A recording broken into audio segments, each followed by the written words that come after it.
your God power. Get everything you ever wanted and live the life of your dreams. The Master's Course.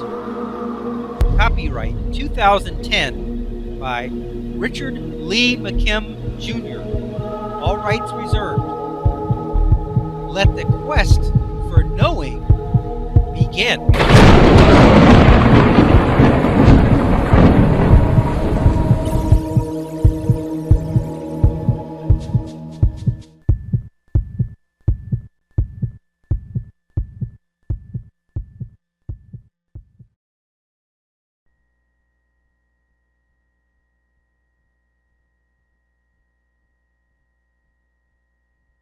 Question 4. In order for this formula to work, who has to be the one who, quote, knows, unquote, that everything is working out? A, your neighbor. B, your best friend. C, your mother. Or D, you? Well, once again, I gave you that answer in the last question. It's you. It's always you. It's all about you. You are the only one that matters. So maybe your mother thinks things are working out for you.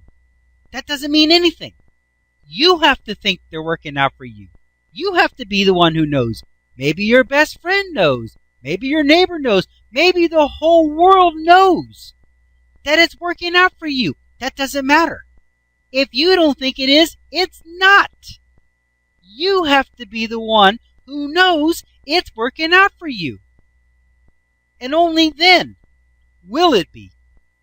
How many times you see people on TV, stockbrokers or movie actors or actresses or famous people that got millions of dollars and what seems like a great life from the outside, and everybody says, wow, it's working out for him.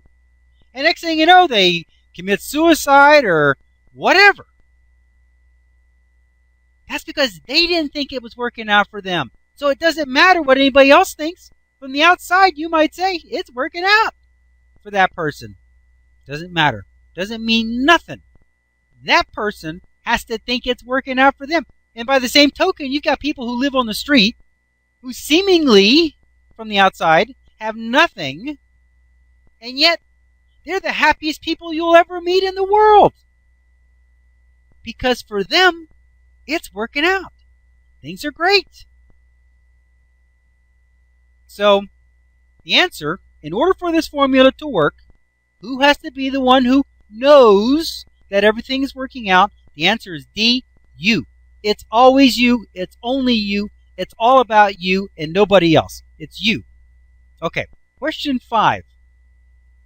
What does it mean to know something? A, you're doubtful. B, you wonder about it. C, you hope it is. Or D, you are certain.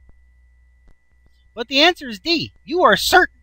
When you know something, you are certain. Now, believing is good. Believing is good.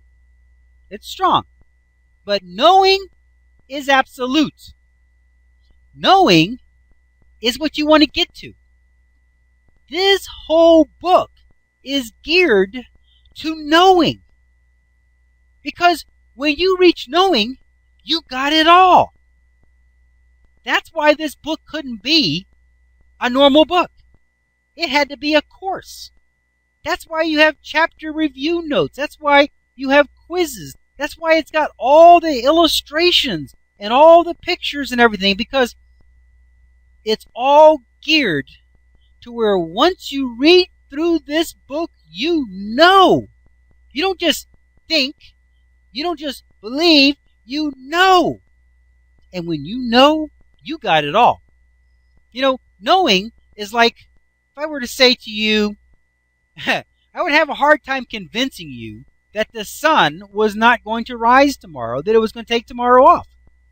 Now, it doesn't take much knowledge of how the solar system works and how the planet revolves around the sun and all that kind of thing to know that the sun has to rise. There's no choice. With the way things work in the solar system, it will be up again tomorrow. And the thing about it is you know that. I don't care. I could talk for an hour trying to convince you that the sun is not going to rise tomorrow. It's taking tomorrow off. And you would just laugh because you know that it's not. That's knowing. That's certainty. That's where I want you to be with the information in this book. I want you to know that it's so. Because when you know, that's the basis of reality creation. When you have that knowing, when you have that certainty, you have absolute control of your life and of your reality. And you're going to get that knowing with this book. It's coming. Man, the stuff that's coming in this book. Wait till you get there. There's so much good stuff. Okay.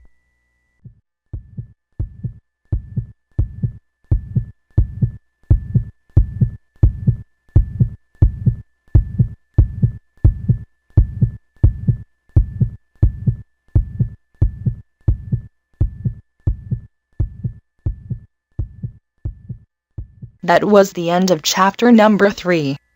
To continue, go to How to Use Your God Power, chapter number 4, the first segment, number 1.